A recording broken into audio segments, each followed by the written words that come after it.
রাসূল সাল্লাল্লাহু আলাইহি সাল্লাম যখন বললেন যে ঈমানের ৭০টি ভাগ আছে, তার সবচেয়ে বড় ভাগ হলো লা ইলাহা ইল্লাল্লাহ, আর সবচেয়ে ছোট ভাগ হলো ইমাতাতুল আদা আনিত তারিক, রাস্তা থেকে কষ্টদায়ক জিনিস সরিয়ে দেওয়া। হরতাল চিরদিনের জন্য হারাম, রাস্তাঘাট বন্ধ করা কাজ চিরদিনের জন্য হারাম। রাসূল সাল্লাল্লাহু আলাইহি সাল্লাম যখনই কোনো জায়গাতে রাস্তা নিয়ে গণ্ডগোল দেখেছেন, তখন তিনি ঘোষণা দিয়েছেন যা ছিল তার ডবল হবে। তাতে যদি বাড়িঘর ভেঙে দেওয়া লাগে সেটাও আদেশ। রাসূল সাল্লাল্লাহু আলাইহি সাল্লাম রাস্তার ব্যাপারে যত শক্ত সতর্ক, শরীয়তের কোনো অংশে তিনি এত শক্ত সতর্ক নন। একবার সাহাবীগণ বলছেন যে আমাদের তেমন কোনো জায়গা নেই বসার, তো আমরা রাস্তাতে বসতে চাচ্ছি। তখন আল্লাহ রাসূল বললেন, না, ইয়াকুমুত তারিকা, রাস্তায় বসা থেকে সাবধান, বসতে পাবা না। তখন সাহাবীগণ বলছেন যে কোনো পথই নাই, যে কি করা যায়। তো বললে তাহলে রাস্তায় নিরুপায় হয়ে যদি বসায় লাগে তাহলে কয়েকটা দায়িত্ব পালন করতে হবে। এক, চক্ষু নিচু রাখতে হবে। দুই, মানুষ যদি রাস্তা ভুলে গিয়ে জানতে চায় যে কোন দিকে যাব, তাহলে সেটা বলে দিতে হবে। তিন, মানুষের সালামের উত্তর দিতে হবে। চার, মানুষের চলাচলে যেন অসুবিধা না হয় সেটা লক্ষ্য করতে হবে। এসব শর্ত সাপেক্ষে তোমরা বসতে পারো অল্প সময়ের জন্য। রাস্তার ব্যাপারে রাসূল সাল্লাল্লাহু আলাইহি সাল্লাম খুব সতর্ক ও সাবধান। এখানে যারা মোবাইল আপনাদের চালু রাখা হবে না, দয়া করে বন্ধ রাখবেন। আমি আপনাকে নতুনভাবে কোনো কষ্ট দিতে চাইনি। আপনাদের আগে থেকে জানা আছে আমি আব্দুর রাজ্জাক বিন ইউসুফ। আমার জীবনে কোনো দিন আমার গতিবিধি স্বভাব থেকে আমি পরিবর্তন হইনি। আমার জীবনে আমি কোনো দিন মাযহাব নিয়ে কথা বলি না। আমার জীবনে আমি কোনো দিন মানুষের বদনাম করি না। আমার জীবনে আমি কোনো দিন মানুষের প্রতিশোধ নিই না। আমার জীবনে আমি কোনো দিন সরকারকে হিসাব করে কথা বলি না। ও নিয়ে আমার কোনো পাতা নাই, ওটা আমি ছেড়ে দিয়েছি। আমার জীবনে আমি কোনো দিন অপ্রয়োজনীয় কেচ্ছা কাহিনী বলি না। অতএব আপনাকে আমি অনুরোধ জানাই যে আপনি খুব ভদ্রতা বজায় রেখে কিছুক্ষণ সময়, অল্প সময় বসে থাকার চেষ্টা করুন। আমরা আমাদের আলোচনা তাড়াতাড়ি শেষ করে যাব, আমাদের পথ অনেক আছে। সম্মানিত দিনী ভাই বোন, বলছিলাম যে সবচেয়ে বড় ঈমান হলো, সবচেয়ে ছোট ঈমান হলো, কথা শেষ। তো আল্লাহ রাসূল আরেকটা বাক্যর মধ্যে ঢুকিয়ে দিলেন, ওয়ালা হায়া মিনাল ঈমান, লজ্জা ঈমানের অংশ। এটা তো দরকার ছিল না। সবচেয়ে বড়টা হলো, সবচেয়ে ছোটটাও হলো। এখন তো উনি ৭০-এরও অধিক সিরিয়াল দিচ্ছেন না, খালি বললেন সবচেয়ে বড় আর সবচেয়ে ছোট। তা আরেকটা বলছেন কেন? আরেকটা বলছেন এই জন্য যে এ দিয়ে মানুষ দুনিয়াবি যত সুবিধা ভোগ করতে পারবে আর যত অন্যায় থেকে বেঁচে থাকবে, আর কোনো ঈমানের শাখা দিয়ে বেঁচে থাকতে পারবে না। সেটার নাম হলো লজ্জা। তা আমরা এখানে কথা বলি দোকানে আড্ডা পিটে কেন? লজ্জা নাই সেই জন্য। আমরা এখানে কথা বলছি আর একজন মোবাইলে প্রেমের গল্প করছে কেন? লজ্জা নাই সেই জন্য। আমরা এখানে কথা বলছি কোরআন হাদিসের, আর একজন নিজেকে নিয়ে ব্যস্ত কেন? লজ্জা নাই সেই জন্য। লজ্জা রাসূল সাল্লাল্লাহু আলাইহি সাল্লাম বলছেন, ইন্নাল কালাম আন-নবুওয়াতি লুলা, সকল নবীর একটা বাক্য ছিল। আদম আলাইহিস সালাম বলতেন, ইব্রাহিম আলাইহিস সালামও বলেছেন, নূহ আলাইহিস সালামও বলেছেন, ঈসা মুসা সব নবী বলেছেন, আমাদের নবীও বলেছেন কি, এজালাম তাস্তাহি ফাসনামা সেইতা, যখন তুমি লজ্জা করবে না তখন তুমি সবই করতে পারো। লজ্জা আছে যার, কল্যাণ আছে তার। লজ্জা নেই যার, কল্যাণ নেই তার। লজ্জা আছে যার, ঈমান আছে তার। লজ্জা নেই যার, ঈমান নেই তার। আল্লাহ হায়ুল ঈমান কারানা জামিয়া, লজ্জা এবং ঈমান দুটা একসাথে আছে, এভাবে জমা। এই যা রফে আহাদুমা রফে আখার, একটা যদি উঠে যায় তাহলে আর একটা এমনিতেই চলে যাবে। যদি লজ্জা আপনার ভিতর থেকে বিদায় নিয়ে নেই তাহলে বুঝতে হবে ঈমান নেই। বলতে পারেন আপনি যে একটা মানুষ তাহাজ্জুদ পড়ে, হজ করে, উমরা করে, তারপরেও জেনা করে কি করে? তারপরেও মদ খায় কি করে? তারপরেও দোকানে বসে ঘন্টার ঘন্টা আড্ডা পিটে ল্যাংটা মেয়েকে দেখে, এটা হয় কি করে? ও তো হজ করেছে, ও তো তাহাজ্জুদ পড়ে, তো এটা হয় কি করে? মানে ঈমান কম। ঈমান যত বেশি হবে পাপ তত কম হবে। ঈমান যত কম হবে পাপ তত বেশি হবে।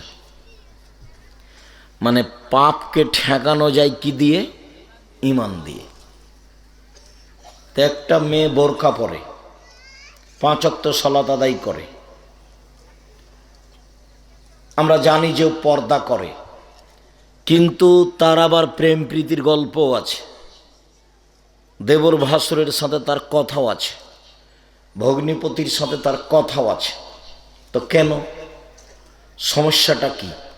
সালাত তো আদায় করে, সালাত আদায় করে এ কথা ঠিক, রমজান মাসে রোজা থাকে এ কথা ঠিক, কিন্তু ঈমান কম। আসলে পাপকে ঠেকানো যায় কি দিয়ে? ঈমান দিয়ে। তো ঈমান যত বেশি হবে পাপ তত কম হবে, আর ঈমান যত কম হবে পাপ তত বেশি হবে। এই জন্য আমাদের সমাজে অনেককে দেখি যে 5 ওয়াক্ত সালাত আদায় করে, কিন্তু বিড়ি, তামাক, জর্দা, সিগারেট, গোল খায়। অথচ রাসূল সাল্লাল্লাহু আলাইহি সাল্লাম বলছেন 3 শ্রেণীর মানুষ জাহান্নামে যাবেই। বলার সময় আল্লাহ রাসূল এভাবে বলছেন, সালাসা, 3 শ্রেণীর মানুষ, লা তাদখুলুনাল জান্নাতা আবাদা, কখনো জান্নাতে প্রবেশ করবে না। বলার গতিটা এভাবে, কখনো জান্নাতে যাবে না। 1,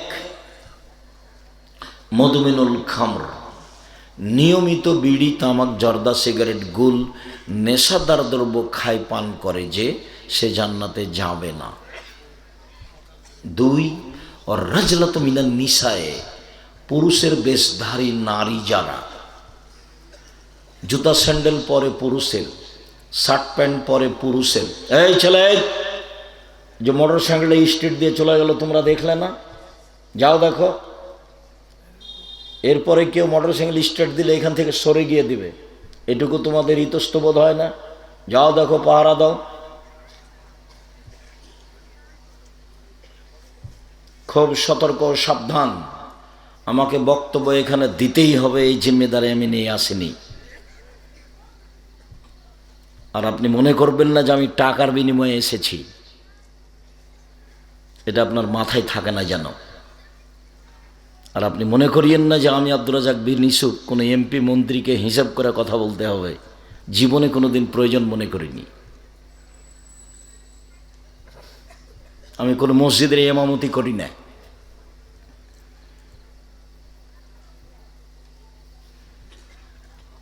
এক মিনিটের জন্য কাউকে হিসাব করে আমাকে ধর্মের কথা বলতে হবে এরকম প্রয়োজন আমার জীবনে ঘটেনি, ভবিষ্যতে ঘটবে না ইনশাআল্লাহ। এটা আমার জোরালো আশা উপরে, ইনশাআল্লাহ। কাজেই পাহারা দাও। এসব যারা দাঁড়িয়ে আছে ছেলেগুলো, এদেরকে চলে যেতে বলো, নাহলে বসতে অনুরোধ করো। হয় বসতে হবে, না হয় চলে যেতে হবে, দুটার মধ্যে একটা। আমি চাইনি তোমার কাছে যে তুমি এখানে একটা বেয়াদবি কিছু দেখিয়ে করো, এটা আমি চাইনি। আর তোমাকে আমি বসতে বাধ্যও করিনি। আমি বলছি তোমার অনুকূলে না হলে কেটে পড়ো। সম্মানিত দিনী ভাই বোন, আর তোমরা যারা দায়িত্ব পালন করতে নিয়েছো তারা একটু চেষ্টা করো, মানুষকে বসতে অনুরোধ করো, অন্যথায় যেতে বলো। সম্মানিত দিনী ভাই বোন, ইবাদতের জগতে সবচেয়ে দামি ইবাদত হলো সিয়াম, রোজা। আর ইবাদতের জগতে সবচেয়ে ব্যতিক্রম ভিন্ন ধরনের ইবাদত হলো সালাত। আর ইবাদতের জগতে সবচেয়ে শক্তিশালী পাওয়ারফুল ইবাদত হলো দান।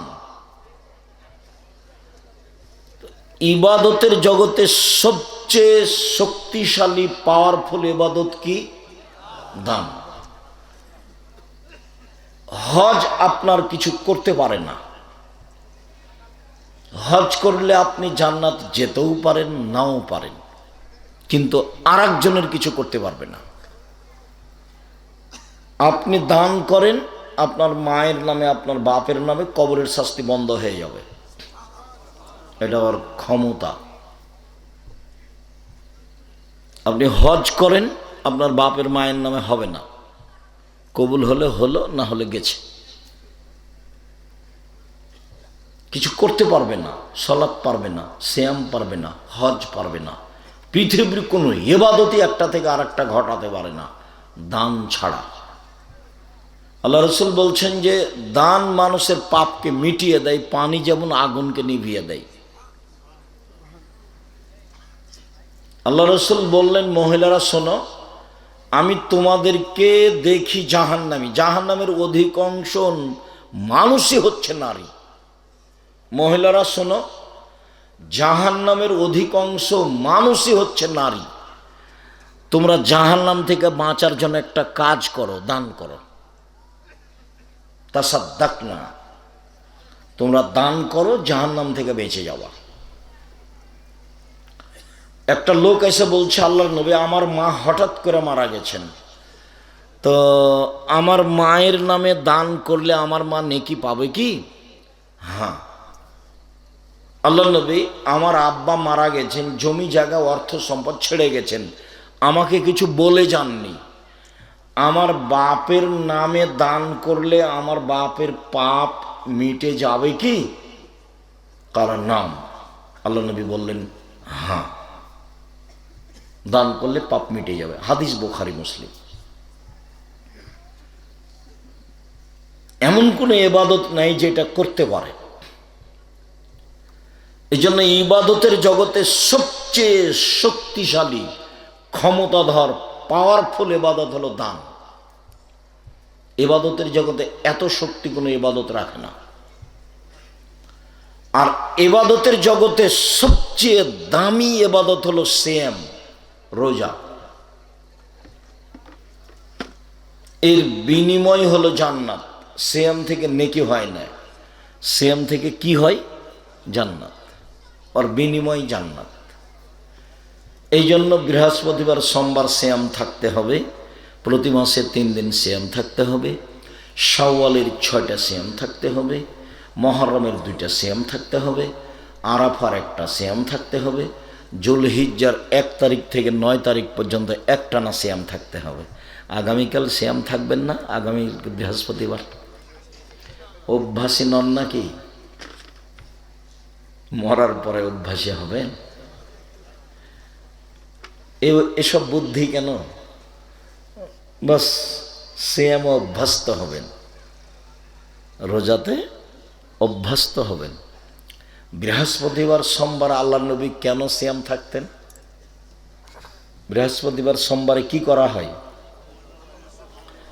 মানুষের পাপ নেকি আল্লাহর কাছে পেশ করা হয়। তো আমাদের নবী বলতেন যে আমার রিপোর্টটা দেওয়ার সময়তে আমার মনটা চাই যে তুমি দেখো আমি সিয়াম আছি, তুমি দেখো। তাই আমি বৃহস্পতিবার সোমবার সিয়াম থাকি, এই কথা আল্লাহ নবী বলছেন। আপনারও তো একটু মন চাওয়া দরকার যে আমারও রিপোর্টটা আল্লাহ দেখুক কোন অবস্থায়, সিয়াম অবস্থায়, একটা খুশির ব্যাপার।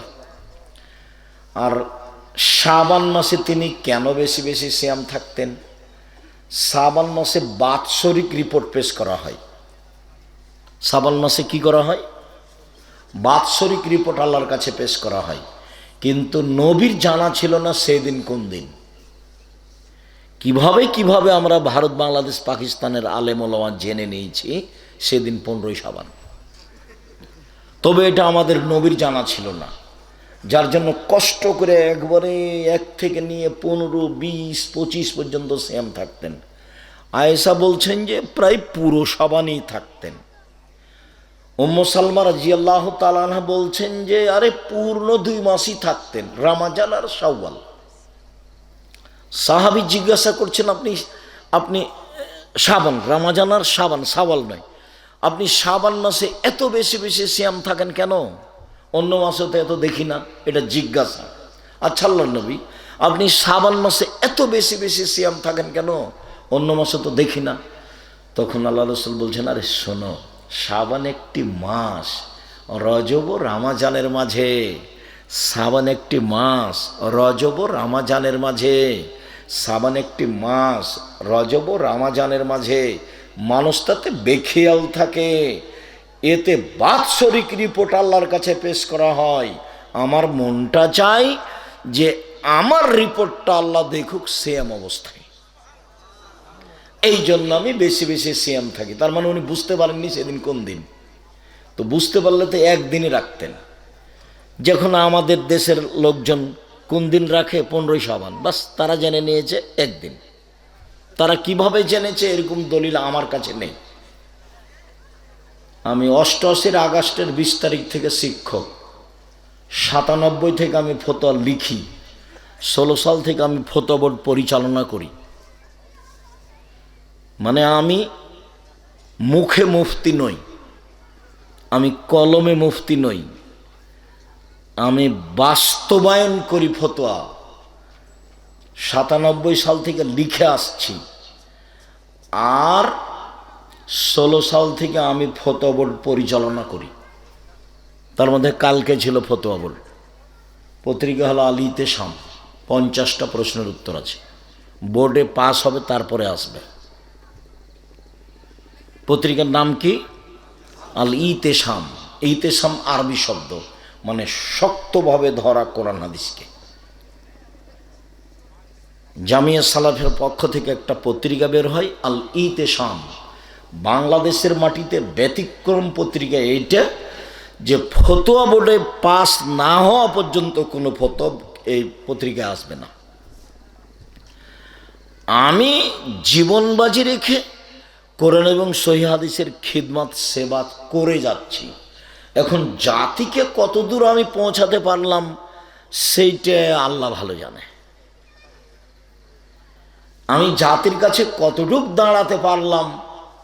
এক শ্রেণীর মানুষ তো আমি এখানে আসছি চেষ্টা করছে যে আব্দুর রাজ্জাক সাহেব এসেছেন, এই ওখানে কেউ যাবে না, ওখানে কেউ যাবে না, ওখানে কেউ যায় না বক্তব্য শুনতে, ধর্ম উল্টে যাবে।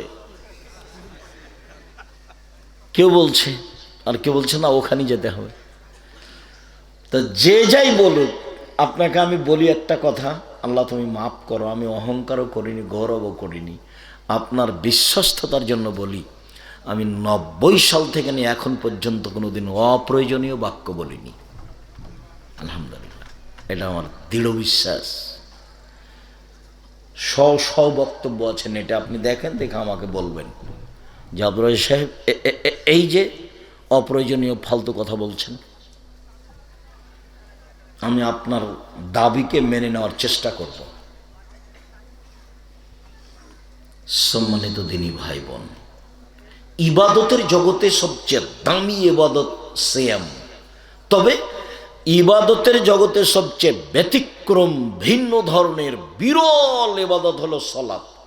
এক অবাক ইবাদত। সালাত যখন নেই তখন দামি ইবাদত হজ, সবচেয়ে শক্তিশালী ইবাদত দান, ওটাও গেছে। সালাত যখন নেই, সবচেয়ে দামি ইবাদত সিয়াম, ওটাও গেছে। সালাত যখন নেই, তখন হজ কবুল হলে লোকটা হয়ে যায় সেই দিনের মতো যেদিন তার মা তাকে জন্ম দিয়েছে, নিষ্পাপ। কিন্তু সালাত নেই, তখন ওটাও গেছে। তাহলে সালাত এমন একটা ইবাদত যার উপরে নির্ভর করে অন্যান্য ইবাদত। মনে থাকবে না, সালাত এমন একটি ইবাদত যার উপরে নির্ভর করে অন্যান্য ইবাদত। সালাত যদি থাকে, টিকে, কবুল হয়, সব ইবাদত থেকে যাবে, টিকে যাবে, কবুল হবে। ফকির একটা ভিক্ষা চাইলো, আমি 10টা টাকা দিলাম, নেকি হবেই, এটা আমি বিশ্বাস করি। আমি মুসলিম, আমি ধর্মকে বিশ্বাস করি। ফকিরকে আমি 10টা টাকা দিয়েছি, আমি এর নেকি পাবো পাবো পাবো পাবোই ইনশাআল্লাহ। কিন্তু আমি সালাত আদায় করিনি, তখন এটা আল্লাহ কি করবেন? কেটে দেবেন ক্রসরে। এই অবাক ইবাদত। এই জন্য পৃথিবীতে সবচেয়ে ভিন্ন ধরনের ব্যতিক্রম বিরল ইবাদত হলো সালাত। এর মতো কোনো ইবাদত নাই। আর এ অবাক হবেন আপনি, কোন প্রকার আপোষ করে না, মানেই না। সব ইবাদত মানে, কিছু না কিছু সমস্যা মানে। যেমন এখনই বললাম সবচেয়ে দামি ইবাদত হলো সিয়াম। তা আপনি অসুস্থ, পরে করেন। আপনি সফরে আছেন, পরে করেন। এই যে সমস্যা মানে, সমস্যা কি করে? মানে। জাকাত ফরজ ইবাদত, দিতেই হবে। 1 মাস আগে দেন, সমস্যা নেই। 1 মাস পরে দেন, সমস্যা নেই, দেন, দিলেই হলো। হজ এবছর যাওয়া হচ্ছে না, তো সামনে বছর যান, যাবেন, বাস, হলেই হলো। কিন্তু সালাত এখনো অসুস্থ, কাল থেকে পড়িয়েন, হবে? জি। সালাত এক অবাক ইবাদত। অজু করে সালাত আদায় করতে হয়, পানি নেই, তো তায়াম্মুম করে করো। বলে মাটি নেই, তো অজু ছাড়া, তায়াম্মুম ছাড়াই সালাত আদায় করো। দাঁড়িয়ে সালাত আদায় করতে হয়, তো পারছি না, তো বসে করো। বসে থেকে পারছি না, তো শুয়ে করো। বলছে যে কেবলার দিকে মুখ করে সালাত আদায় করতে হয়, তো কেবলা বোঝা যায় না, এমনিতেই করো। পরিষ্কার কাপড় পরে সালাত আদায় করতে হয়, বলে পরিষ্কার কাপড় নাই, যেটা আছে গায়ে সেটাতে পেশাব পায়খানা লেগে আছে, বলে ওটাতেই পড়ো। এমন একটা অবস্থা যে পরিষ্কার অপরিষ্কার কোনো কাপড়ই নেই, উলঙ্গ হয়ে আছে, ওই অবস্থাতেই পড়ো।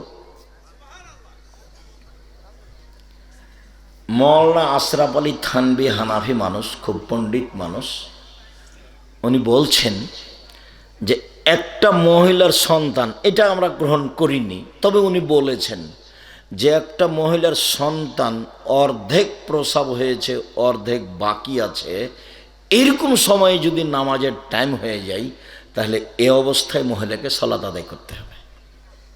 মানে উনি উপরে যেতে যেতে যেতে যেতে এখানে চলে গেছে।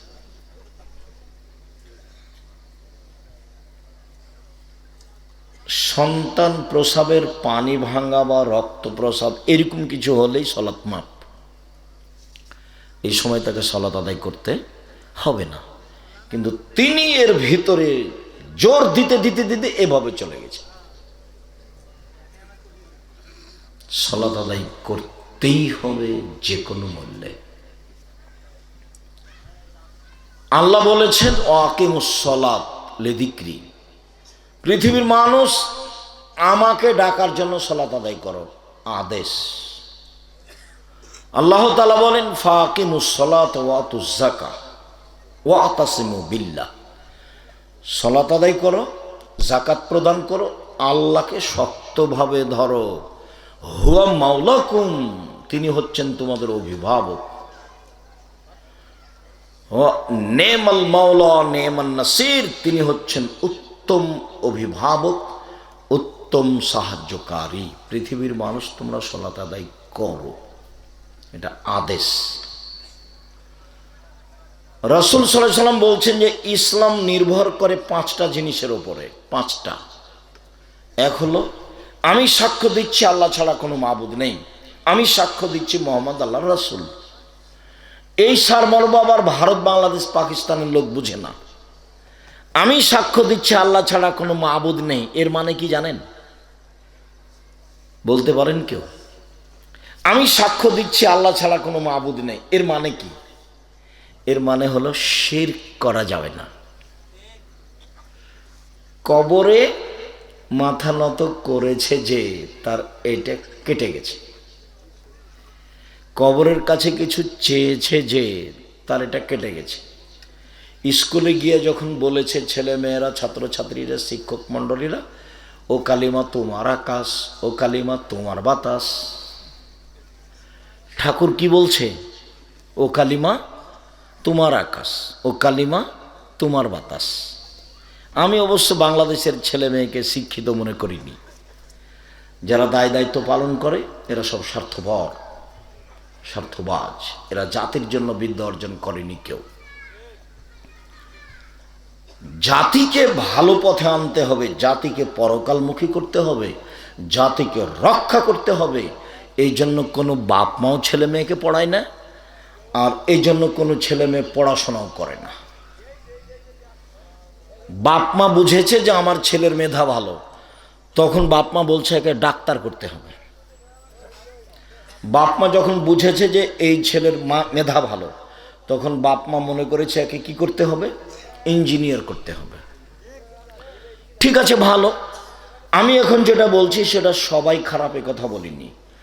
প্রায় ইঞ্জিনিয়ারি চোর, টাকা মেরে খায়। আর প্রায় ডাক্তারি যখন প্রেসক্রিপশন লিখে, তখন ওই কোম্পানি লিখে যে তাকে টাকা দিয়েছে। ও জানে যে এর চেয়ে ভালো ওষুধ আছে। তো এবার তো আপনার ছেলে আপনি মানুষ করেছেন, নেন এবার আপনি।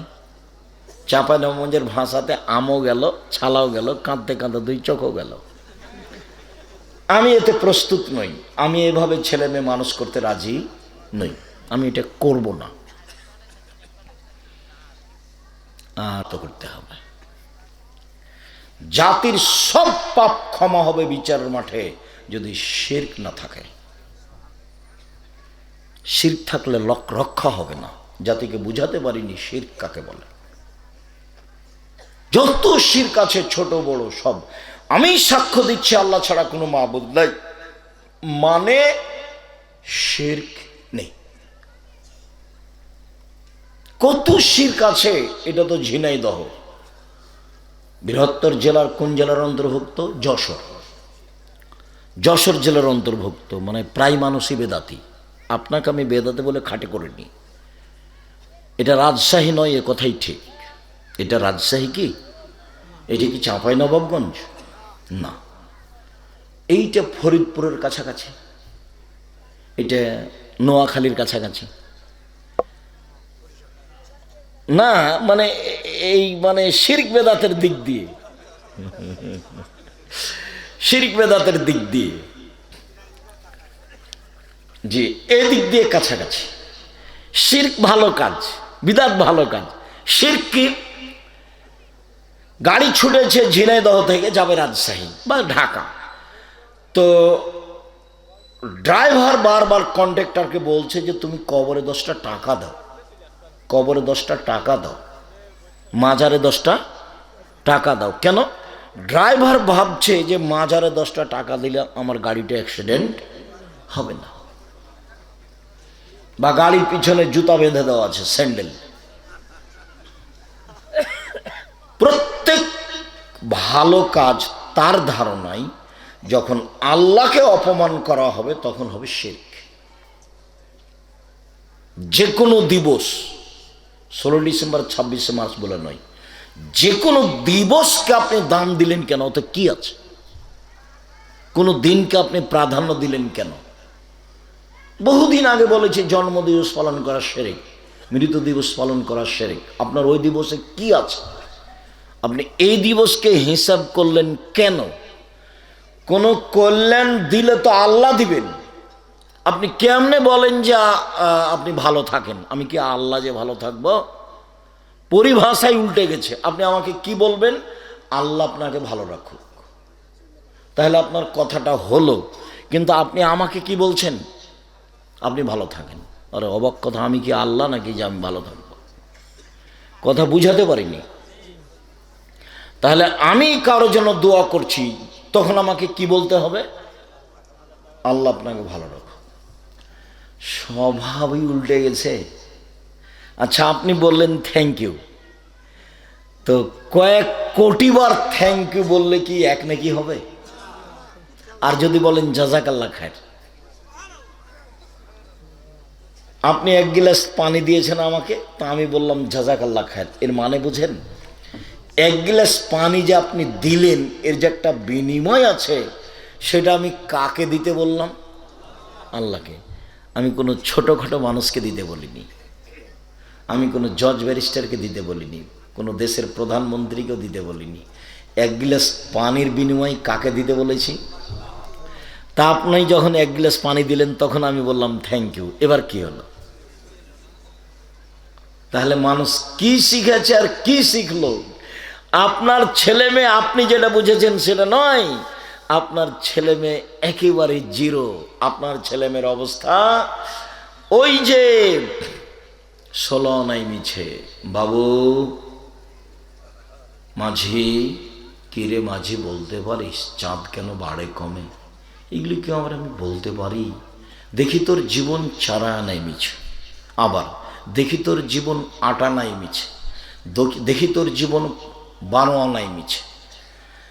তারপরে বাতাস উঠেছে, নৌকা হিলে উঠেছে। তখন বাবু বলছে, মাঝি বলছে, বাবু সাঁতার জানো বাবু? তখন বলছে, না রে মাঝি, না, আমি তো সাঁতার জানি না। তখন মাঝি বলছে, দেখি এখন তোমার জীবন 16 আনাই মিছে।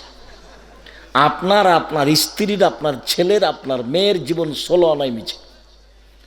আপনার, আপনার স্ত্রীর, আপনার ছেলের, আপনার মেয়ের জীবন যদি 16 আনা মিছা প্রমাণ করতে না পারি, আমি জাতির সামনে বক্তব্য দেব না। এখানে নতুন কথা নয়। আপনি বুঝতেই পারেননি যে আমার ছেলে মেয়েকে কিভাবে মানুষ করলে আমি জাতির উপকার করতে পারি।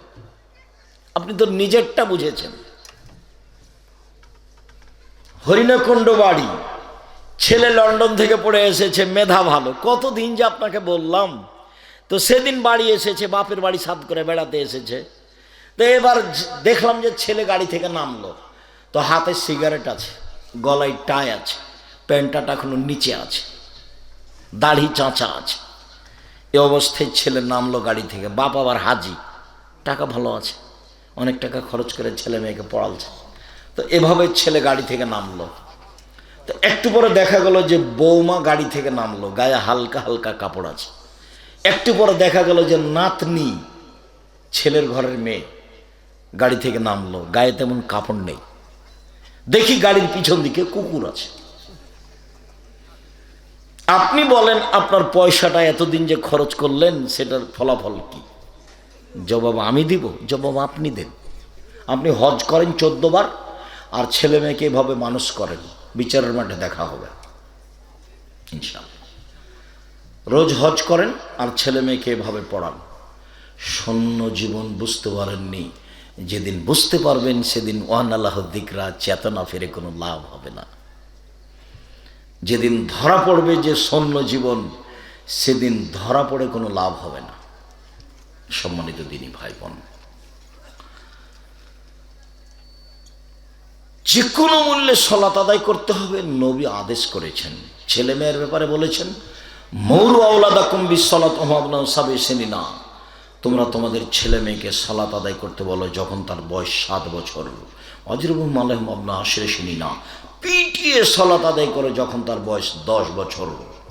15 বছর বয়সে সালাত আদায় করে না ছেলে মেয়ে, তখনও বাপ বেঁচে আছে, কথা মিথ্যা। 15 বছর বয়সে ছেলে মেয়ে নামাজ পড়ে না, তখনও বাপ বেঁচে আছে, এটা ঠিক নয়। ওই বাপকে আমি গ্রহণ করিনি। তখন বলেছে, এই ছেলে, এই মেয়ে, তুমি তোমার বাপকে চাচা বলে ডাকিও, কেননা তোমার বাপের আয়ত্তের বাইরে তোমরা। তোমার বাপ কেমন বাপ তা আমার বুঝের বাইরে, জন্ম দিতে পারলে বাপ হওয়া যায় না, ক্ষমতার নাম বাপ। জিম্মেদারি আপনার হাতে আল্লাহ নবী দিয়েছে, বলেছেন মান ওয়ালাদালাহু আলাদুন ফলিহিসেন ইসমাহ, একটা ছেলে জন্ম নিলে সুন্দর একটা নাম রাখতে হবে। এখন আপনি কি নাম রেখেছেন সেটা আপনি জানেন। ও আদাবাহু, শিষ্টাচার শিখাতে হবে। কি শিষ্টাচার শিখালেন সেটা আপনি জানেন। ফায়জা বালাগা, ছেলে মেয়ে যখন বড় হয়ে যাবে তখন বিবাহ দিয়ে দিতে হবে। কখন বিবাহ দিলেন? ছেলেটা আমাকে বলছে, আপনার ছেলেটা, যে ওস্তাজি আসলে আমি চাকরি পাইনি, সেজন্য আমার বাপ মা আমার বিবাহ দিচ্ছে না, আমি এখন কি করি? আপনার কথা বলছে।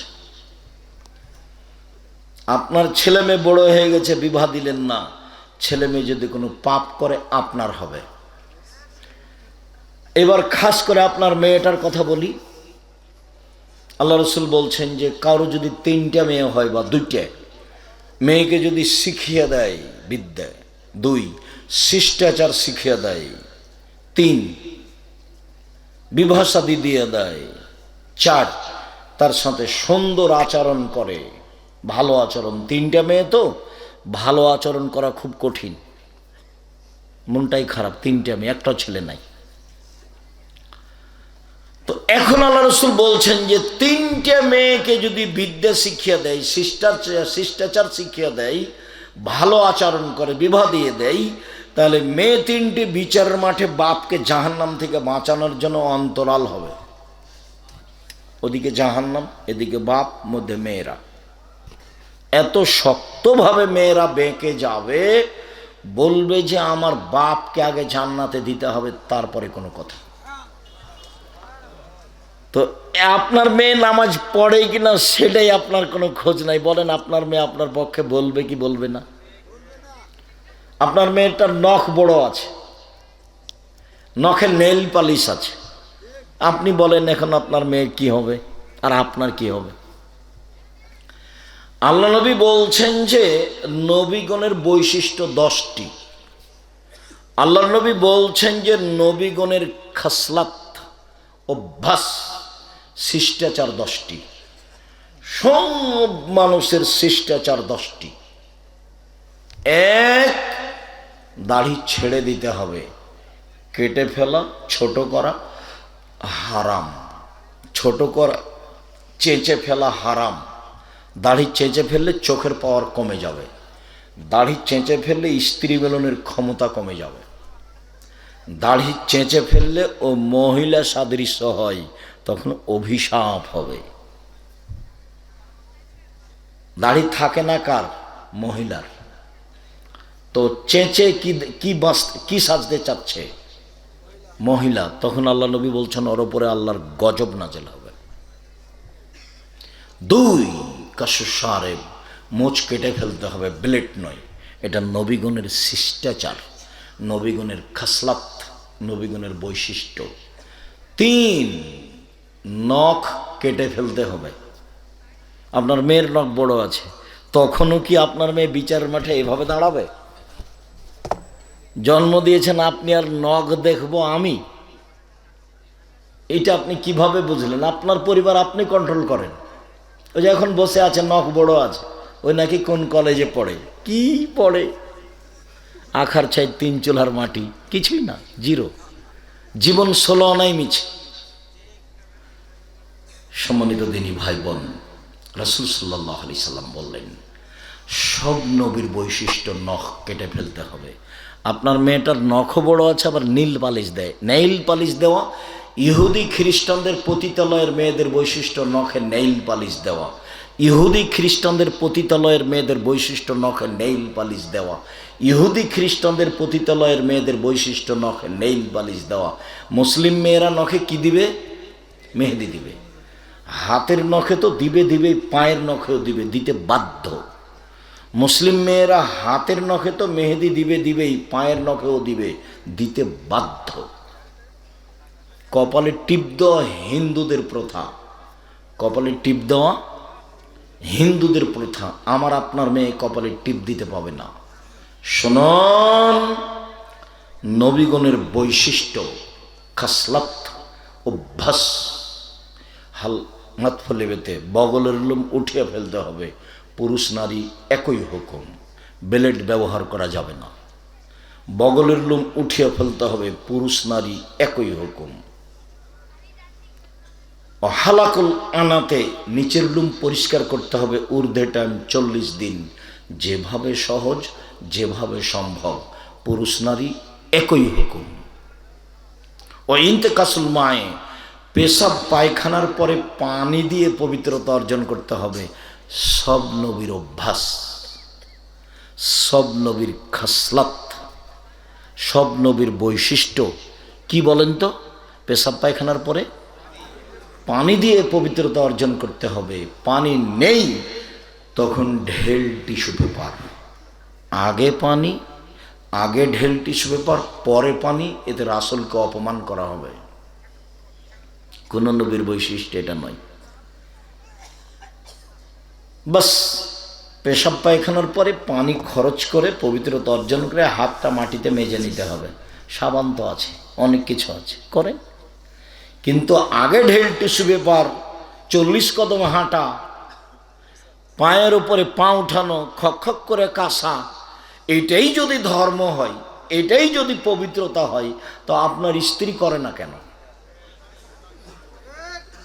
আপনাকে আমি কষ্ট দিইনি, তা আমি বলতে চাচ্ছি আপনি জান্নাত পেতে চাচ্ছেন পবিত্রতা অর্জন করে, তো মহিলাটাকে লাগবে না?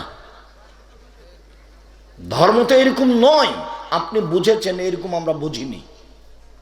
কে আপনাকে বুঝিয়েছে এই উত্তর আমি দিতেও পারবো না। সব নবীর বৈশিষ্ট্য পেশাব পায়খানার পরে পানি দিয়ে পবিত্রতা অর্জন করা, না থাকলে ঢেল টিস্যু পেপার। শুনুন এই ছেলে, খুব সাবধান, সতর্ক থাকো। বলছিলাম সলাত আদায় করে না যারা, তারা কেমন? মান তারাকা সলাত মুতাআম্মিদান ফাকাদ কাফারা। কেউ যদি ইচ্ছাকৃত সলাত ছেড়ে দেয় তাহলে সে কাফের। বাইনাল আবদ ওয়া বাইনাল কুফরি তারকুস সালাহ। মুসলমান এবং কাফেরের মধ্যে পার্থক্য হচ্ছে সলাত ছেড়ে দেওয়া। যেই সলাত ছেড়ে দেয় সে কাফের। এ কথাই বিদ্বানগণ বলতে চেয়েছেন যারা তা কাফের। সৌদি বিদ্বান, আরবি বিদ্বানারা বলছেন যে স্বামী নামাজ পড়ে স্ত্রী পড়ে না, তাহলে বিভাগ কেটে গেছে। চেয়ারম্যান লাগে না, মেম্বার লাগে না, খাতা কলম লাগে না, এমনিতেই গেছে। আরও বলছেন যে বেনামাজে যদি মারা যায় তাহলে ওর কবর মুসলমানের কবর স্থানে হবে না, ওকে শ্মশান ঘাটে ফেলে দিতে হবে হিন্দুদের। কথা বুঝাতে পারিনি? এটা আরবি বিদ্বানারা বলছেন। আলবানী, শেখ আব্দুল্লাহ বিন বাজ, ওসাইমিনেরা ওই কথাই বলছেন। তো যারা সালাত আদায় করে না তারা কাফের। ইমাম আহমদ বিন হাম্বল রাহিমাহুল্লাহ বলেন যে রাসূল সাল্লাল্লাহু আলাইহি ওয়াসাল্লাম বলেছেন, উমিরতু আন উকাতিলা হাত্তা ইউকিমুস সালাহ। আমাকে আদেশ করা হয়েছে যে আমি মানুষকে পিটিয়ে সালাত আদায় করতে বলবো। যদি করে তাহলে ও নিরাপদে, তার অর্থ সম্পদ নিরাপদে। যদি না করে তাহলে তার অর্থ সম্পদ লুটে নেওয়া যায়। বুখারী মুসলিমের এই হাদিস দিয়ে ইমাম আহমদ ইবনে হাম্বল রাহিমাহুল্লাহ বলেছেন, নামাজ পড়ে না যে তাকে কুরবানি করতে হবে। ইমাম আবু হানিফা রাহিমাহুল্লাহ বলেছেন, নামাজ পড়ে না যা তাকে জেলখানায় বন্দি করে পিটাতে হবে। আমরা বলছি নামাজ পড়ে না যে সে মহাপাপী, তাকে যে কোনো মূল্যে পড়ানোর চেষ্টা করতে হবে। শুনুন, সালাত আদায় করলো কিন্তু রাসূলের পদ্ধতিতে করলো না। সালাত আদায় করলো কিন্তু রাসূল সাল্লাল্লাহু আলাইহি ওয়াসাল্লামের পদ্ধতিতে করলো না। তখন আল্লাহ তাআলা বলছেন, ফাওয়াইলুল লিল মুসাল্লিন আল্লাযীনা হুম সালাতিহিম সাহুন। যারা ঠিকঠাক করে ভালো করে সালাত আদায় করে না ওরা জাহান্নামে যাবে। অন্য এক বর্ণনায় এসেছে, যারা ঠিকঠাক সুন্দর করে সালাত আদায় করে না ওরা বিচারের মাঠে ফেরাউনের সাথে থাকবে। লা হাওলা ওয়ালা কুওয়াতা ইল্লা বিল্লাহ। পৃথিবীতে সবচেয়ে বড় বদ মানুষ ফেরাউন। পৃথিবীতে সবচেয়ে বড় বদ মানুষ, ইতিহাসের পাতাতে এত বড় বদ মানুষ পৃথিবীতে কেউ জন্ম নেয়নি। সবার আল্লাহর দাবি আর ফেরাউনের আল্লাহর দাবি এক নয়। ফেরাউন বলছে, মুসা লাইনিত্তাখাযতা ইলাহান গায়রি লাজালান্নাকা মিনাল মাসজুনিন, তুমি যদি আমাকে বাদ দিয়ে আরো কাউকে আল্লাহ বলো মুসা, তাহলে তোমাকে জেলখানায় বন্দি করে দেব। ফেরাউন বলছে, মা আলিমতু লাকুম মিন ইলাহিন গায়রি, মুসা আমি ব্যতীত তোমাদের কেউ আল্লাহ আছে এ কথা আমি জানি না। ফেরাউন বলছে, মুসা আনা রাব্বুকুমুল আলা, আমি হচ্ছে তোমাদের সবচেয়ে বড় আল্লাহ। এগুলো ফেরাউনের কথা। আমি ঠিক মতো সালাত আদায় করিনি, আমার সালাতটা ঠিকঠাক হয়নি, তখন আমার বিচারের মাঠ কার সাথে হচ্ছে? ফেরাউনের সাথে। অথচ আমি সালাত আদায় করেছি। দুঃখিত, কিছু করার নেই। সম্মানিত দিনী ভাই বোন, এই ছেলেরা খুব সতর্ক, সাবধান থাকো। কোনো মানুষ যেন রাস্তায় চলাচল না করে, বিষয়টি ভালোভাবে দেখবা। চলেন একটু সালাত দেখাই। রাসূল সাল্লাল্লাহু আলাইহি ওয়াসাল্লাম বলেন, সাল্লু কামা রাআইতুমুনি উসাল্লি, পৃথিবীর মানুষ সালাত আদায় করো যেভাবে আমাকে সালাত আদায় করতে দেখছো। আবার বুঝেন, হাদিস বুখারী মুসলিম। পৃথিবীর মানুষ তোমরা সালাত আদায় করো যেভাবে আমাকে দেখছো। তা আল্লাহ নবী কি এখন বেঁচে আছেন? তো কিভাবে দেখবেন? তা আমি একটা পরামর্শ দিই। সবচেয়ে সঠিক গ্রন্থ দেখেন আপনার সালাতটা ঠিক করার জন্য, সেটা হলো বুখারী। দেখেন, বাংলা পাওয়া যাবে, কালকে কিনেন, ঝিনাইদহ বাজারে গিয়ে কিনেন বাংলা বুখারী, দিয়ে আপনার সালাতের অংশটা দেখেন। এরপরে মুসলিম হাদিস গ্রন্থ। আর একটু নিচে নেমে বলি, একটা সঠিক হাদিসের বই পাওয়া যায়, হাদিসের গ্রন্থ, তার নাম রিয়াজুস সলেহিন। নাম শুনেছেন কেউ? রিয়াজুস সলেহিন। আপাতত 3টে হাদিস গ্রন্থের নাম থাকলো। আপনি বাংলা পড়া জানলে বাংলা পড়ে আপনার সালাতটা বই থেকে দেখে নেবেন। আর শেষে থাকলো, আমি বলি না যে আমারটাই পড়তে হবে, এই কথা আমি বলি না, তবে সালাতটা রাসূলের জন্য হুবাহু মিল খায় রাসূলের সাথে, এ ব্যাপারে আমি চেষ্টা করেছি।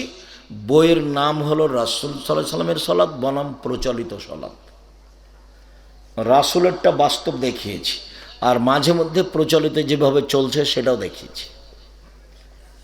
বুঝাতে পারিনি?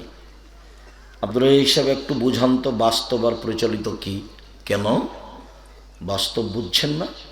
আল্লাহু আকবার বলার পূর্বে কোনো কথা হবে না, এটা হলো বাস্তব সত্য।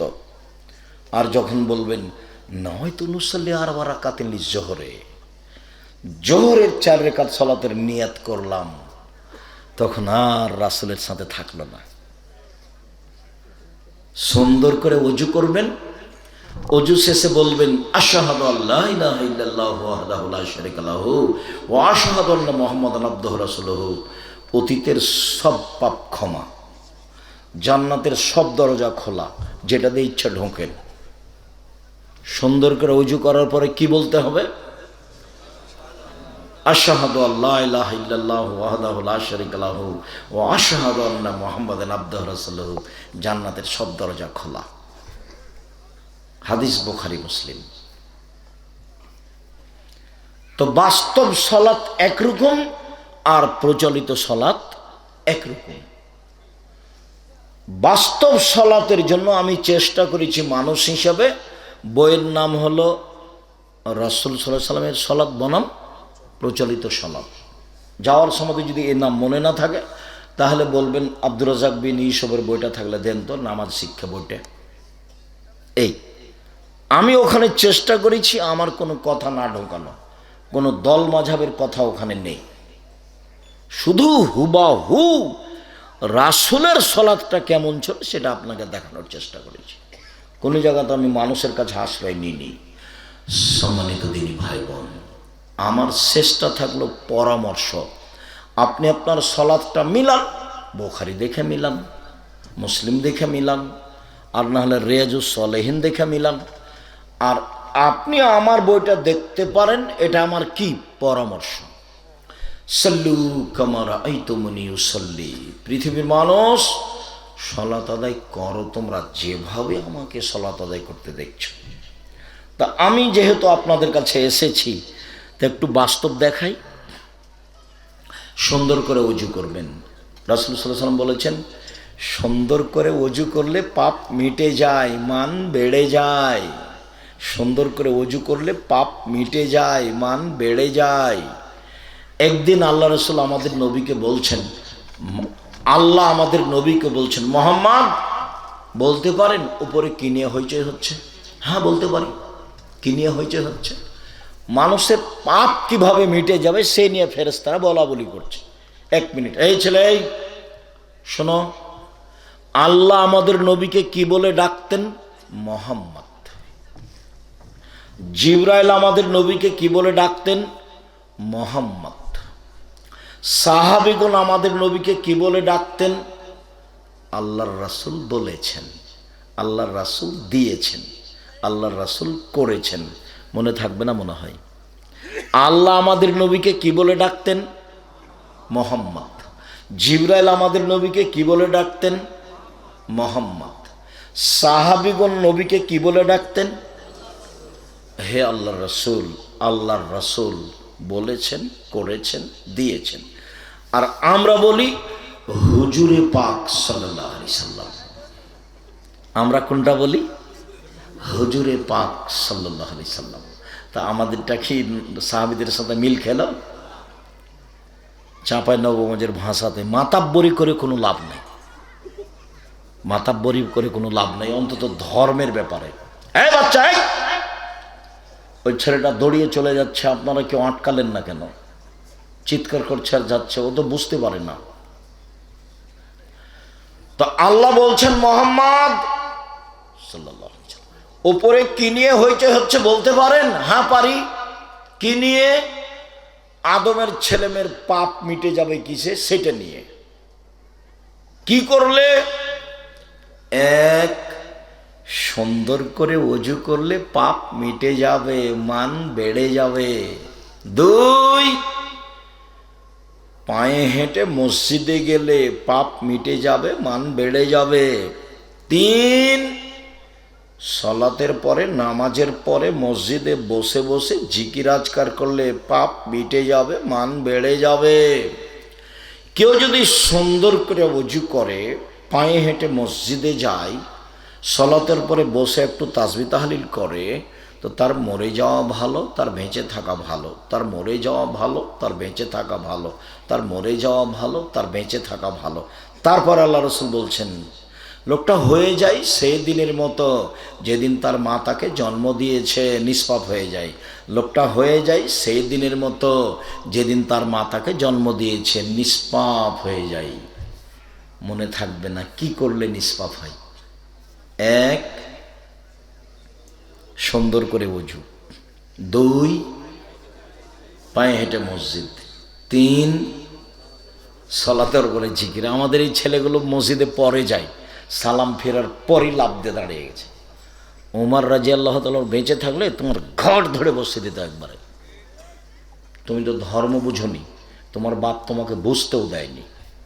তোমার বাপ বুঝেছে আমার ছেলের মেধা ভালো, গোল্ডেন পেয়েছে, ছেলেকে ডাক্তার বানাতে হবে।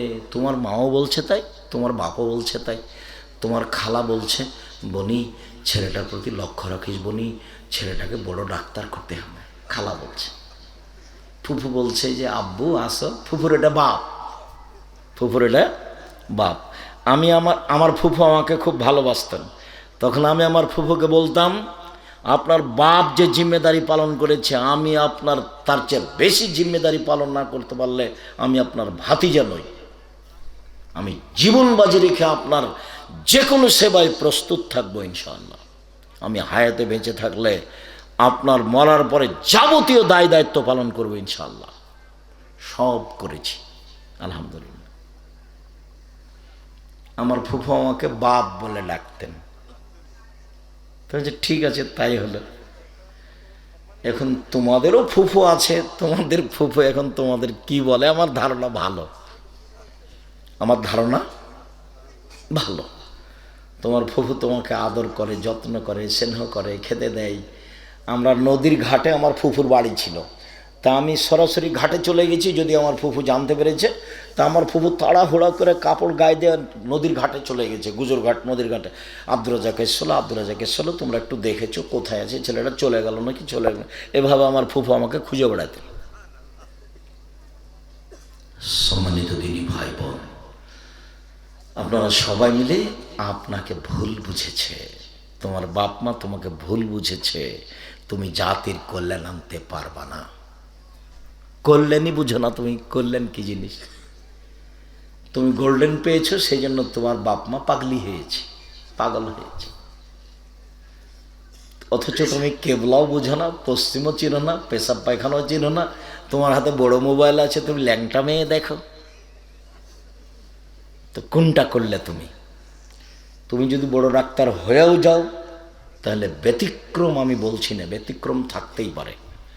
তুমি তো যে কোম্পানি তোমাকে টাকা দিবে তারই লিখবা, এটা স্বাভাবিক। টাকার কাছে মানুষ নত। সম্মানিত দিনী ভাই বোন, বলছিলাম রাসূল সাল্লাল্লাহু আলাইহি সাল্লামের পদ্ধতিতে সালাত আদায় করেন সুন্দর করে ওযু। পেশাব পায়খানার কাজ থাকলে আগে সেরে নেন। ঢুকবেন পেশাব পায়খানায়, তখন বলবেন আল্লাহুম্মা ইন্নী আউযু বিকা মিনাল খুবুসি ওয়াল খাবাইস। শয়তান দেখতে পাবে, ক্ষতি করতে পারবে না। আর যদি বলেন বিসমিল্লাহ আল্লাহুম্মা ইন্নী আউযু বিকা মিনাল খুবুসি ওয়াল খাবাইস, আল্লাহর নামে পেশাব পায়খানা করতে যাচ্ছি, বহুত জিন জিন্নি থেকে বাঁচতে চাচ্ছি। শয়তান জিন তো ক্ষতি করা তো দূরের কথা, দেখতে পাবে না, ও এখন কানা হয়ে গেছে। বিসমিল্লাহর এত পাওয়ার বুঝাতে পারিনি। কিভাবে ঢুকবেন পেশাব পায়খানায়? বিসমিল্লাহ আল্লাহুম্মা ইন্নী আউযু বিকা মিনাল খুবুসি ওয়াল খাবাইস। আর যখন পেশাব পায়খানার পানি খরচ করে উঠছেন, তখন বলবেন গফরানাকা, তোমার কাছে ক্ষমা চাচ্ছি, ক্ষমা করো। বাস শেষ। সুন্দর গল্লা মুহাম্মাদান আবদুহু ওয়া রাসূলুহু।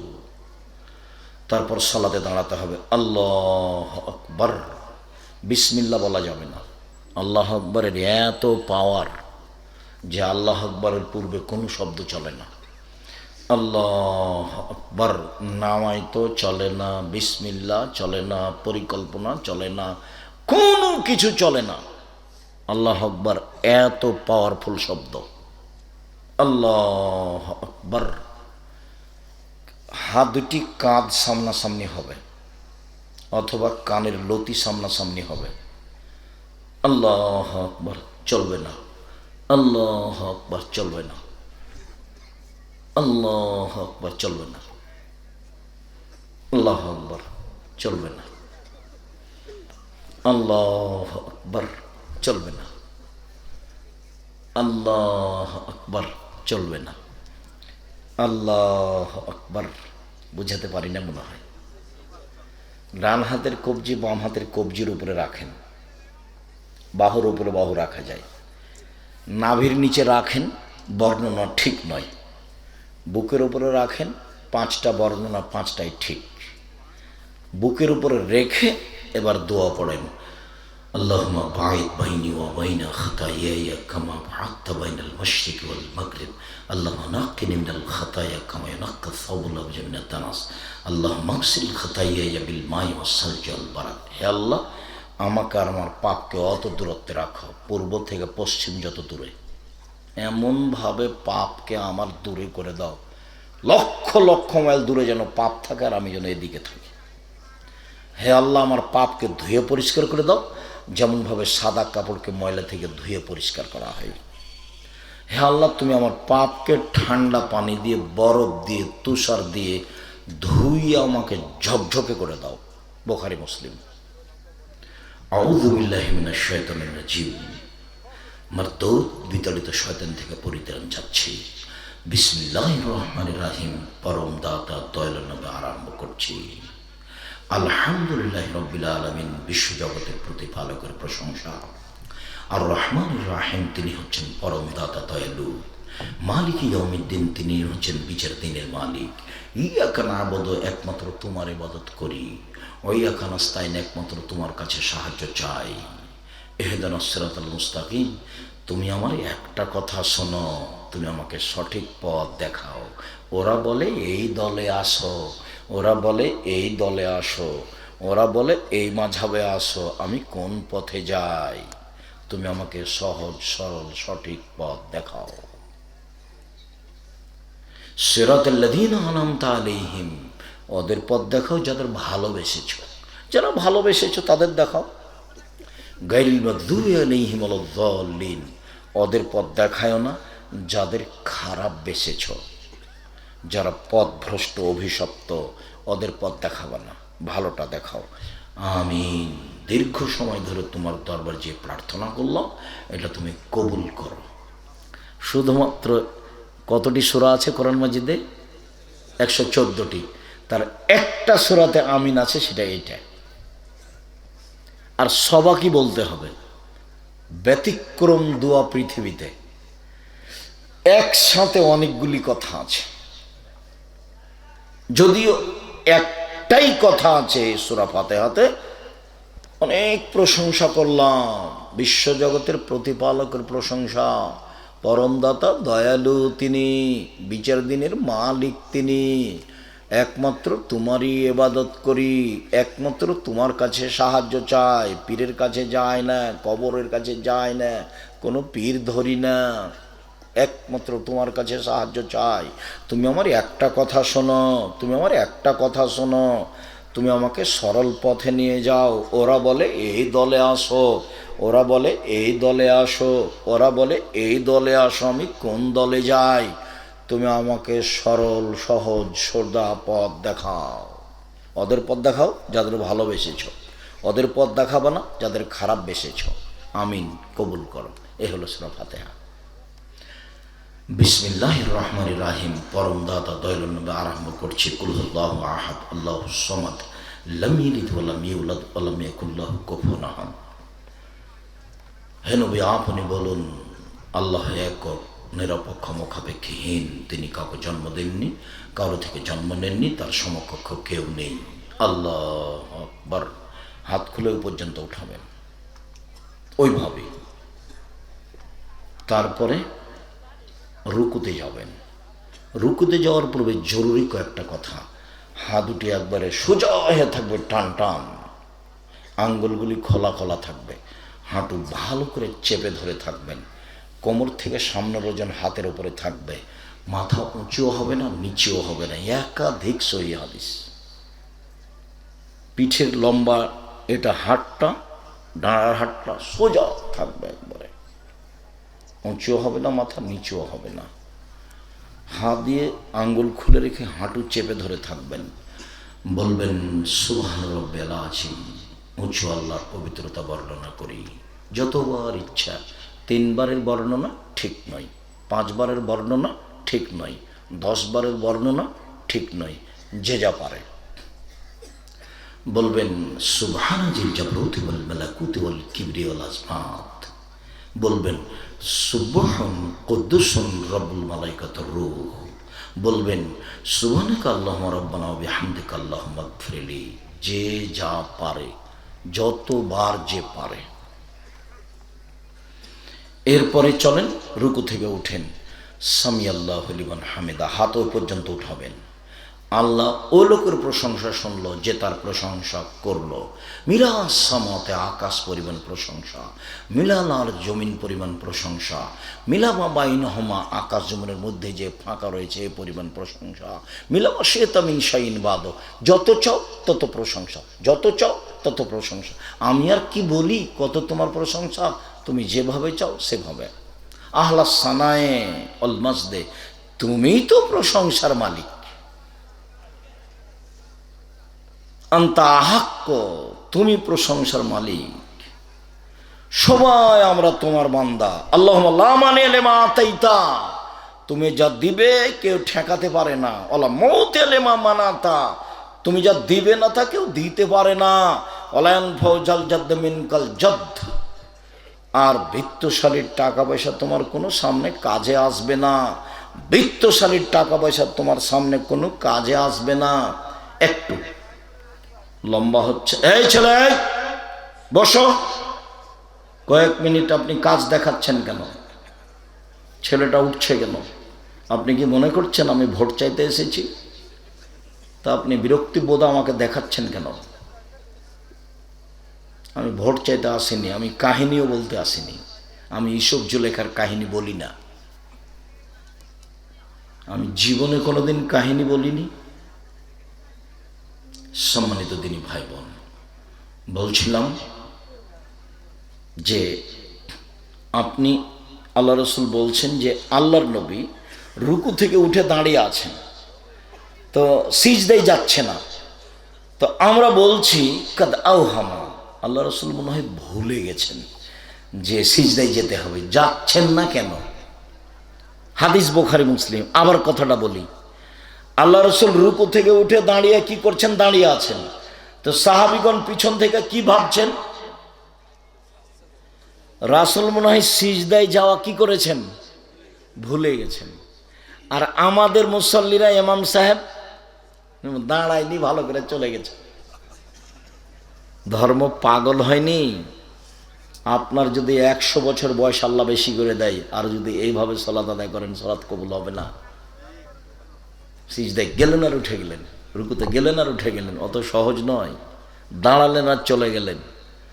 একাধিক হাদিস, সাহাবীগণ রুকু থেকে উঠে রাসূল দাঁড়িয়ে আছেন, তো সাহাবীগণ বলছেন কি ব্যাপার, আল্লাহ রসুল কি সিজদায় যাবেন না নাকি? বুখারী মুসলিমের হাদিস। আল্লাহ রসুলের সিজদায় থাকার সময়টা, উঠে এসে দোয়া পড়ার সময় এবং রুকু থেকে উঠে দাঁড়িয়ে থাকার সময় প্রায় সবই সমান সমান। আবার বলি, সিজদাতে গিয়ে থাকার সময়, সিজদা থেকে উঠে বসে থাকার সময়, রুকু থেকে উঠে দাঁড়িয়ে থাকার সময় প্রায় সবটুকুই সমান সমান। শুনুন, এবার সিজদায় চলেন। সিজদায় যাওয়ার পূর্বে আপনার সাথে জরুরি কয়েকটি কথা। রাসূল সাল্লাল্লাহু আলাইহি ওয়াসাল্লাম বলছেন আমাকে 7 হাড়ের উপরে সিজদা করতে বলা হয়েছে, এটা আদেশ। নাক কপাল 1, 2 হাত 3, 2 হাঁটু 5, 2 পায়ের বৃদ্ধাঙ্গুল 7, এ হলো 7। সিজদার সময় পা উঠাতে পাবেন না, গাও হাত চুলকাতে পাবেন না। যদি চুলকাতে হয় তাহলে সিজদা থেকে উঠে এসে চুলকাবেন। যদি হাত একটা উঠান চুলকানোর জন্য, তাহলে এখন আছে কয়টা? 6টা। এটা হবে না। আর মাথার চুল জড়াতে পাবেন না। মহিলারা এখন খোপা বাঁধতে পাবে না। সলাতের সময় খোপা খুলে দিতে হবে। সব কিছু সিজদায় যাবে, চুল, কাপড় চোপড়। এই জন্য কাপড় জড়ানো, জামা হাত নিষেধ। জামার হাত খুলে দিতে হবে। পায়জামা প্যান্ট উপরে জমাতে হবে, নিচে নয়। নিচে জমানো হারাম। প্রয়োজন হলে কোথায় জমাবে? উপরে। 3 শ্রেণীর মানুষের সাথে আল্লাহ কথা বলবেন না। তার মধ্যে 1 শ্রেণীর মানুষ যারা পায়জামা প্যান্ট লুঙ্গি টাকনোর নিচে পড়ে। তার 1 শ্রেণীর মানুষ যারা বেশি বয়সে জেনা করে। তার 1 শ্রেণীর মানুষ যারা মিথ্যা কথায় দায়িত্ব পালন করে। হেড মাওলানা, headmaster, principal, vice chancellor, jail super, chairman, member, MP, মন্ত্রী, ডিসি, এডিসি, এদের সাথে আল্লাহ বিচারের মাঠে কথা বলবেন না, যারা মিথ্যা কথায় দায়িত্ব পালন করে। শুনুন, এবার চলেন সিজদাতে বলি সুবহান রাব্বিয়াল আলা যতবার ইচ্ছে। সিজদা থেকে উঠে আসি, আল্লাহুম্মা গফিরলি ওয়ারহামনি ওয়াহদিনি ওয়াফিনি ওয়ারজুকনি। হে আল্লাহ, আমাকে ক্ষমা করো, আমার প্রতি দয়া করো, আমাকে খেতে দাও। আবার সিজদা উঠে আসেন। এ হলো 1 রাকাত। আর 1 রাকাত, এ হলো 2 রাকাত। এটা আত্তাহিয়াতুর বৈঠক। বাম হাতের আঙ্গুল জমা জমা থাকবে হাঁটুর উপরে, ডান হাতের আঙ্গুল 3টে, 2টা জমা থাকবে। তৃতীয় আঙ্গুলের নখের উপরে বৃদ্ধাঙ্গুলের পেটটা রাখতে হবে। রাখেন তো দেখি। এবার অবিরাম নড়বে। এই ছেলে, কথা বলছে কে এখানে? তোমরা পাহারা দাও শক্তভাবে। আপনারা যারা কথা বলছেন, আপনাদের ইতস্তবোধ হয় না কেন? কথা বলেন, দূরে গিয়ে বলেন। এখানে কেন? আপনার তো একটা ইতস্তবোধ থাকা দরকার। আমি তো শুনতে পাই, আপনাকে তো আমি হিসাবে নিয়ে আসিনি। আপনাকে, আপনার বাপ মাকে আমি হিসাবে রাখিনি, আপনি তো বহু দূরের কথা। সম্মানিত দিনী ভাই বোন শুনুন, বাম পায়ের পাতার উপরে বসে থাকবেন, ডান পা খাড় করে রাখতে হবে, আঙ্গুলটা কেবলামুখী থাকবে। বোঝা গেল কি? বাম পায়ের পাতার উপরে থাকতে হবে আর ডান পা খাড়ো করে রাখতে হবে। এবার সালামের বৈঠক, বাম পা ডান দিক দিয়ে বের করে দিতে হবে আর নিতম্বম পিছনটা মাটির উপরে রেখে দিতে হবে। সালামের বৈঠক 1 রাকাতে আছে, তাহলে বিতর। সালামের বৈঠক 2 রাকাতে আছে, তাহলে ফজর। সালামের বৈঠক 3 রাকাতে আছে, তা হলো মাগরিব। সালামের বৈঠক 4 রাকাতে আছে, তা হলো জোহর, আসর, এশা। যেখানে সালামের বৈঠক সেখানে বাম পা কী করে দিবেন? ডান দিক দিয়ে বের করে দিবেন। পিছনটা কোথায় রাখবেন? মাটির উপরে। আমরা যে শুনেছি আমার দিনী বোনেরা যখন সিজদা দিবে, চাঁপাইনবাবগঞ্জে বলছে, বুবু যখন সিজদায় যাবা বুবু, তখন এমনভাবে মাটিতে পড়ে যাবা বুবু, হাতি যেমন মাটিতে পড়ে যায় তেমন একবারে মাটিতে পড়ে গিয়ে সিজদা করিও বুবু। বুককে উরুর সাথে লাগিয়ে চেপে চুপে একেবারে চেপে সিজদা করিও বুবু, নইলে স্তন ঝুলন্ত থাকবে বুবু, পর্দার ব্যাঘাত ঘটবে। বুবুর সব কথাই নাকি বুখারীতে আছে। চাঁপাইনবাবগঞ্জ জেলার মহিলা বৈঠকের কথা। বুবু নামাজে যখন দাঁড়াবা বুবু, তখন 2 পায়ের গোড়ালিকে জমা করে নিও। কেন? 2 পায়ের গোড়ালি যদি ফাঁকা রাখো বুবু, তাহলে লজ্জা স্থানের যোগাযোগ বুবু মাটির সাথে হবে, মাটি অভিশাপ করবে। বুবুর সব কথাই নাকি বুখারীতে আছে। মিথ্যা কথা।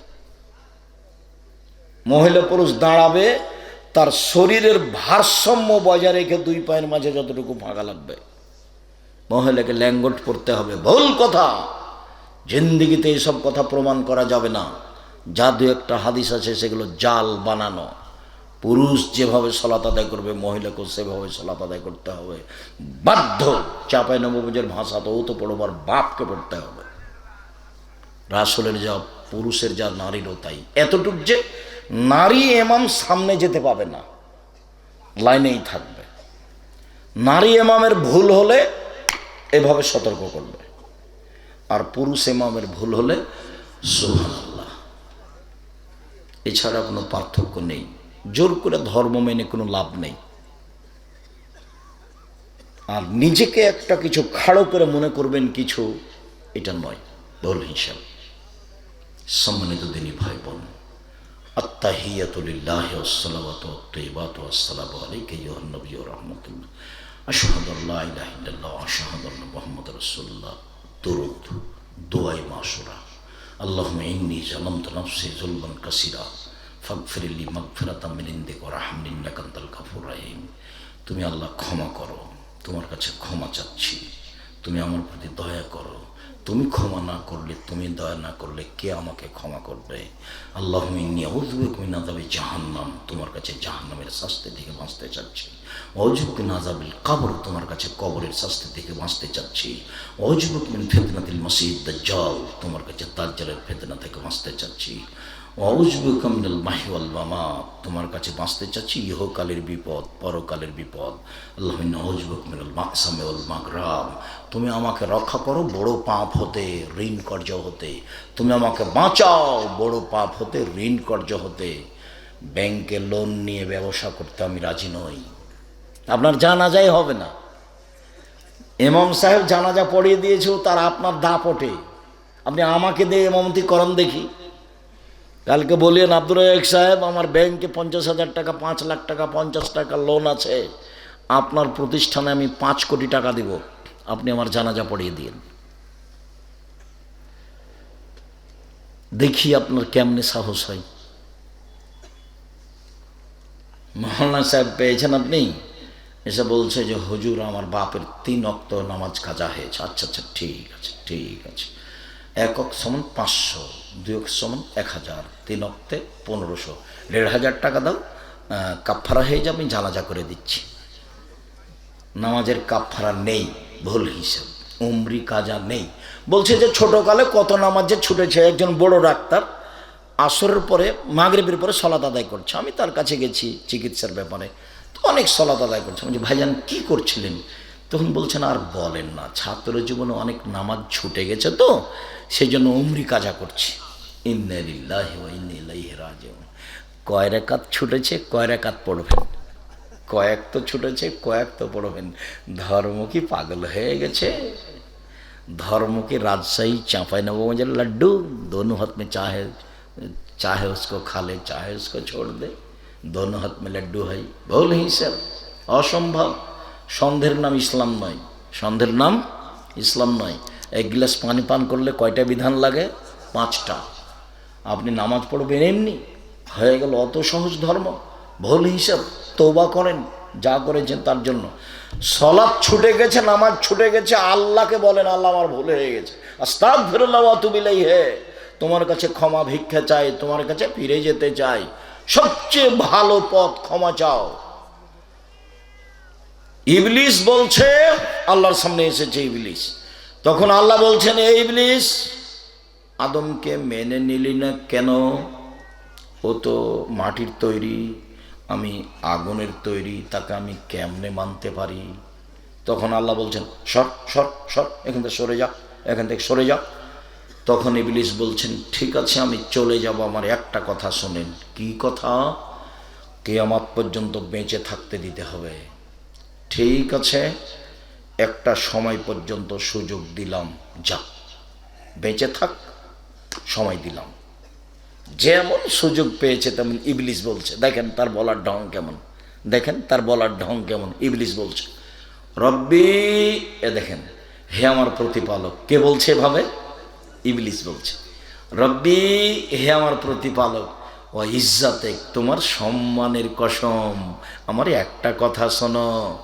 লাউবিয়াল ইনসালাম মাদামা তারহুম ফি আসাদিহিম, আদমের ছেলেমেয়ের দেহে যতদিন শ্বাস আছে ওকে আমি পাপী করব করব করব, আমি একাই জাহান্নামে যাব না। আদমের ছেলে মেয়ে কেমনে জান্নাতে যায় তা আমি দেখে ছেড়ে দেব। জান্নাতে যাবে মানে আমি জাহান্নামে যাব আর ও জান্নাতে যাবে? পৃথিবীতে সবচেয়ে বেশি রিক্সের উপরে আছে কে বলেন তো? ইবলিস। সবচেয়ে রিক্সের উপরে কে আছে?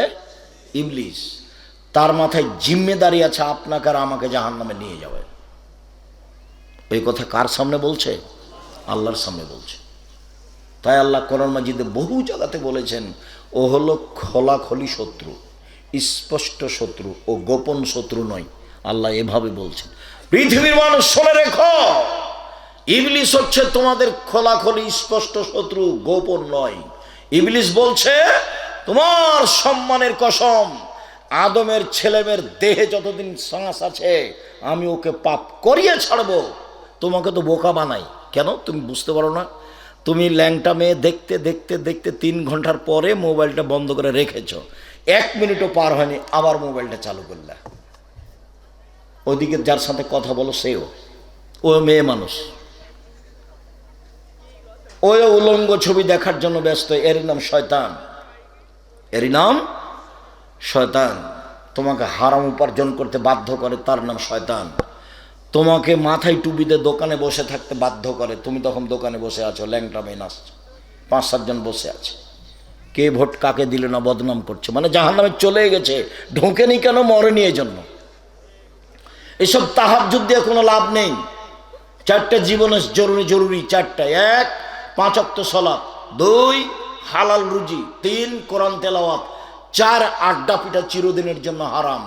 আড্ডা পিটা 2 ধরনের: 1 দোকানে বসে গল্প করা, মাথায় টুপি দিয়ে আড্ডা পিটা, মানুষের বদনাম করা, এই আড্ডা পিটা চিরদিনের জন্য হারাম। আর একটা ঘন্টার ঘন্টা বড় মোবাইল চালু করে ল্যাংটা ছবি দেখা, জেনা দেখা, এইগুলো হচ্ছে আড্ডা পিটা চিরদিনের জন্য হারাম। মোবাইল যারা তৈরি করেছে তারা আপনার আশীর্বাদের জন্য করেনি, তারা করেছে অভিশাপের জন্য। তোমার বউ তোমার ছেলের হাতে দিয়েছে কার্টুন দেখতে মোবাইল, আবার তোমার বউ নিজের হাতে একটা বড় মোবাইল রেখেছে, তোমাকে ধ্বংস করেছে ওরা, তোমার জাতিকে ধ্বংস করেছে, তোমাকে, তোমার বউকে আর তোমার ছেলে মেয়েকে সবকে কবর দিয়েছে ওরা। তুমি ওদের চিনতে পারোনি, তোমার স্ত্রীও বুঝতে পারেনি। তোমার ছেলের হাতে দিয়েছে মোবাইল, ব্যস্ত আছে খুব, ছোট ছেলে কত মত্ত আছে ছবি দেখার দিকে, বুঝাতে পারিনি কথা মনে হয়। আর আপনার স্ত্রী বলছে যাকগে, ঝামেলা করে, ওর হাতে মোবাইলটা দিই, চুপ আছে। মোবাইলটা দিলে ছেলেটা কি আছে? চুপ আছে। তো ঠিকই আছে। নাউযুবিল্লাহি মিন যালিক, লা হাওলা ওয়ালা কুওয়াতা ইল্লা লা ইলাহা ইল্লা আনতা সুবহানাকা ইন্নী কুনতু মিনাজ জালিমিন। এই আপনার স্ত্রী হলো ফোহর, এই স্ত্রী হলো হস্তিনী, এই স্ত্রী দিয়ে সংসার চলবে না। আমি তালাক দিতে বলিনি, তবে তালাক দেওয়ার পরামর্শ থাকছে। এই স্ত্রী দিয়ে সংসার চলবে না। যে স্ত্রী ছেলে মেয়েকে লালন পালন করবে বাঘের মতো হয়ে, দাঁত ভেঙে দেবো যদি মোবাইলের কথা বলিস, তাহলে আপনার স্ত্রীর হাতে মোবাইল থাকবে না, আপনার স্ত্রীর হাতে থাকবে বাটাম মোবাইল একটা। জামিয়া সালাফিয়া চলে, প্রতি মাসে 40 লাখ টাকা বেতন লাগে। আমার হাতে একটা বাটাম মোবাইল আছে, তবু আমি বের করতে পারি না কিছু, রিং হলে অন করতে পারি। এইটা দিয়ে জামিয়া সালাফিয়া চলে, প্রতি মাসে 40 লাখ টাকা বেতন লাগে, 5,000-এর বেশি ছেলে মেয়ে আছে, এদিই চলে। আর আপনার স্ত্রী কি করে? বড় মোবাইল তার হাতে, কি করে? কিছুই করে না। ওকে দিয়ে কি করবেন? ও বউ দিয়ে, ও বউ হলো হস্তিনী, ওই বউ হলো ফোহর, হোঁচলা। ওকে দিয়ে আপনি কি করবেন? ঠিক করেন, না পারলে তালাক দিতে হবে, এই কথাই ঠিক।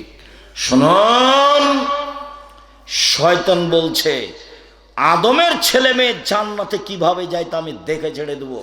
এ কথা কে বলছে? ইবলিস বলছে।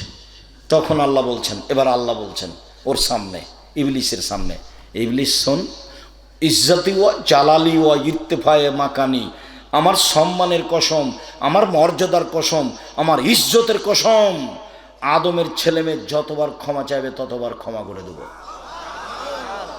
কিন্তু বললেন না আল্লাহ যে তুই কিছু করতে পারবি না, যা যা, কিছু করতে পারবি না, এ কথা বললেন না। বললেন যে আচ্ছা ঠিক আছে তুই যা, আদমের ছেলে মেয়ে আমাকে যতবার বলবে ভুল হয়েছে ততবার আমি কি করব? ক্ষমা করে দেবো। মা দাওতানি ওরা যাওতানি, আদমের ছেলে মেয়ে তুমি যেভাবে ডাকো আমি সেভাবে থাকি, যেভাবে আশা পোষণ করো সেভাবে পূর্ণ করে থাকি। আদমের ছেলে মেয়ে শোনো, পৃথিবীর মানুষ, তোমরা যেভাবে ডাকো আমি সেভাবে থাকি, যেভাবে আশা পোষণ করো সেভাবে আমি পূর্ণ করে থাকি। আমি পরোয়া করি না তুমি কত বড় পাপী, ক্ষমা চাইলে ক্ষমা করে দিই। আমি পরোয়া করি না তুমি কত বড় পাপী, ক্ষমা চাইলে আমি ক্ষমা করে দিই। আদমের ছেলে মেয়ে তুমি যেভাবে ডাকো আমি সেভাবে থাকি, যেভাবে আশা পোষণ করো সেভাবে আমি পূর্ণ করে থাকি। ইনি আল্লাহ আপনার বলার অপেক্ষায় আছেন।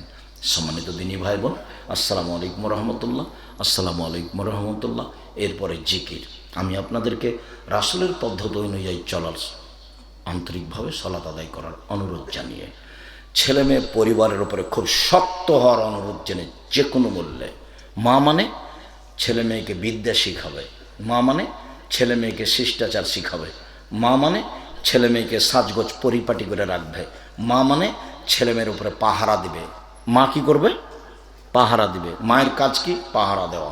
সম্মানিত দিনী ভাই বোন, যাওয়ার পূর্বে আপনার সাথে জরুরি 2-3টি কথা। এই ছেলে থামো, এটা একটা সালাফি সঠিক আকীদার মাদ্রাসা, এখানে কিছু পরামর্শ থাকলে দিবেন। যেখানে দান করলে পরকালে জান্নাত হবে ইনশাআল্লাহ। শিরক মুক্ত প্রতিষ্ঠান জামিয়া সালাফিয়া, বিদাত মুক্ত প্রতিষ্ঠান জামিয়া সালাফিয়া, দল মুক্ত প্রতিষ্ঠান জামিয়া সালাফিয়া, সংগঠন মুক্ত প্রতিষ্ঠান জামিয়া সালাফিয়া, হিংসা মুক্ত প্রতিষ্ঠান জামিয়া সালাফিয়া, দেশের সবচেয়ে বৃহৎ প্রতিষ্ঠান জামিয়া সালাফিয়া, যেটা রাজশাহীতে আছে 50 বিঘা জমির উপরে, যেটা ঢাকায় আছে সেটা প্রায় 100 বিঘা জমির উপরে, যেটা দিনাজপুরে আছে সেটা প্রায় 20 বিঘার উপরে। আর তারই সাথে সম্পৃক্ত প্রতিষ্ঠান, আপনি এই প্রতিষ্ঠানকে মূল্যায়ন করুন। এলাকাবাসী, যেখানে শিরক নাই, যেখানে বিদাত নাই, যেখানে হিংসা নাই, সহযোগিতায় থাকবেন। 1, 2, যাওয়ার সময় কেউ খালি যাবেন না। আমার পক্ষ থেকে ফ্রি পত্রিকা আছে, মাসুম, ফ্রি পত্রিকাটা আছে। আমি পত্রিকা ওদের কাছ থেকে কিনে নিয়েছি আপনাকে ফ্রি দেওয়ার জন্য। তাতে আমার একটা শর্ত আছে, একটা নতুন কিনতে হবে, তখন আমারটা ফ্রি। আমিও কিনেছি আপনাকে দেওয়ার জন্যই। আর পত্রিকার এজেন্ট হবেন, এ এলাকা আপনি কষ্ট নিয়েন না। আমি মনে করি নোয়াখালীর মতো শিরক বেদাতে, এই জন্য আপনাকে আগিয়ে আসতে হবে। আপনি কষ্ট নিয়েন না, এটাই ঠিক পথ। আর যে নামাজের কথা বলছিলাম, ওটা আমারই লেখা বই, ওটা একটু সাথে নিয়ে যাবেন। টাকা বড় কথা নয়, আছে আর চলে যায়। উপদেশ বই, অন্য অন্য বইগুলি আছে, দেখেন আবদুল্লাহর কি কি বই আছে, ব্যতিক্রম বই,